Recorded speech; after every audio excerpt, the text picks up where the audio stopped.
মথুরাপুর লোকসভার প্রার্থী ঘোষণার পর প্রার্থীকে মালা পরিয়ে বরণ বিজেপি সমর্থকদের। লোকসভা নির্বাচনে বিজেপির হয়ে ভোটের ময়দানে লড়বেন অশোক কুমার পুরকায়তর। নাম ঘোষণার পর থেকেই অশোক কুমারের বাড়িতে ভিড় জমাতে থাকে দলের অনুগত সৈনিকরা। জয় শ্রীরাম ধ্বনিতে মুখরিত হয়ে ওঠে প্রার্থীর বাড়ির আশেপাশে।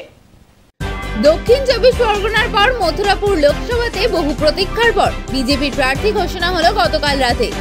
প্রার্থী হিসেবে নাম উঠে এসেছে মন্দিরবাজার বিধানসভার বাসিন্দা পেশায় শিক্ষক অশোক কুমার পুরকায়তের। প্রার্থী ঘোষণা হওয়ার পরে অশোক কুমারের বাড়িতে ভিড় জমাতে থাকেন দলের সমর্থকরা। अरे भैया कहाँ हैं आप? अरे ऐप में तो 5 मिनट दिखा रहा है। तो ऐसे कीजिए, कैंसिल कर दीजिए, मैं दूसरी कैब कर लूंगा। क्या बात कर रहे हैं आप? ऐप में तो 500 रुपए दिखा रहा है, आप एक्स्ट्रा क्यों मांग रहे हैं? क्या आप भी रोजाना ट्रेवल करने के लिए कैब बुक करते हैं? और क्या इसी तरह के एक्सपीरियंस का सामना करना पड़ता है आपको भी? तो आइए, अब इस एक्सपीरियंस को बेटर बनाने का टाइम आ गया है रेडी टू कैब के साथ। रेडी टू कैब से इंडिया का most trusted and fastest growing cab booking platform. Ready to cabs पर आपको कैब बुकिंग सर्विसेज ही नहीं बल्कि यहाँ पर आप local taxi, rickshaw, AC non AC taxi सब बुक कर सकते हैं। और सबसे अच्छी बात तो ये है कि यहाँ पर आप अपना फेयर खुद डिसाइड करते हैं, है ना ये अच्छी बात। अब लंबे इंतजार की जरूरत नहीं है, ना ही एक्स्ट्रा फेयर देने की जरूरत है, और अपने डेस्टिनेशन पर लेट पहुंचने की टेंशन भी खत्म। यहाँ पर सिर्फ बुकिंग ही नहीं, रेडी टू कैब्स के साथ आप एज ए करियर भी अपने आप को ग्रो कर सकते हैं, जहां पर इंडिया के बाकी के सारे प्लेटफॉर्म के कंपैरिजन में आप ज्यादा रेवेन्यू जनरेट कर सकते हैं।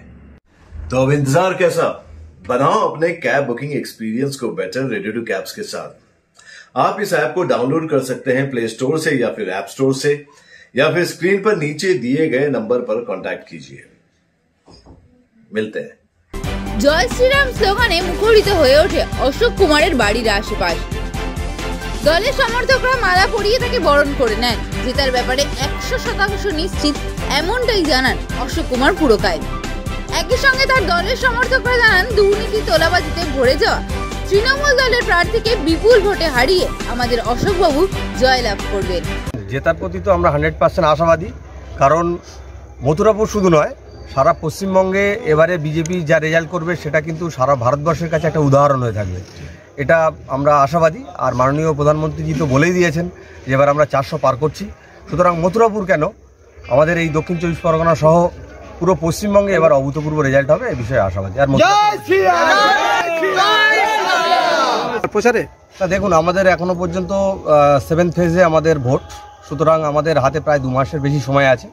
আর যারা এই মিডিয়া বা তৃণমূলের লোকেরা যারা বলছে যে আমরা প্রার্থী ঘোষণা করতে দেরি করছি, প্রার্থী পাচ্ছি না, তাদের উদ্দেশ্যে বলবো যে তারা কেউ 30টা সারা ভারতবর্ষে, কেউ 42টা, কেউ 40টা, কেউ 17টা দেবে।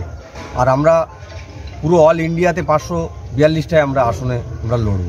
সুতরাং শুধু ভারতবর্ষ নয়, সারা পৃথিবীর সর্ববৃহৎ রাজনৈতিক দল তার যা চিন্তাভাবনা, তার সঙ্গে আদার যারা আছে তাদের চিন্তাভাবনা মিলবে না, এটাই স্বাভাবিক।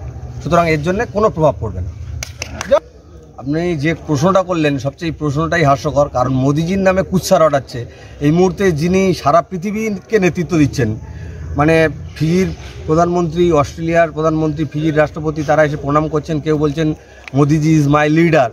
সেখানে কে মোদিজির নামে কুৎসা রটালো, এটা ডাজেন্ট ম্যাটার টু আস। আরেকটা বিষয় আছে, যেটা হচ্ছে মোদিজির নামে কেন, যে কোনো ভালো মানুষ, সৎ মানুষ, তার নামে যত কুৎসা উঠবে তিনি তত উপরে উঠবেন। মোদিজির নামে গোদরা কলঙ্ক ছিল বলে, মানে চাপানো আরোপিত ছিল বলে মোদিজি আজকের এই জায়গায় আসতে পেরেছেন। আমি মনে করি যে মোদিজির নামে যারা কলঙ্ক রটাচ্ছে তারা নিশ্চিন্ন হয়ে যাবে।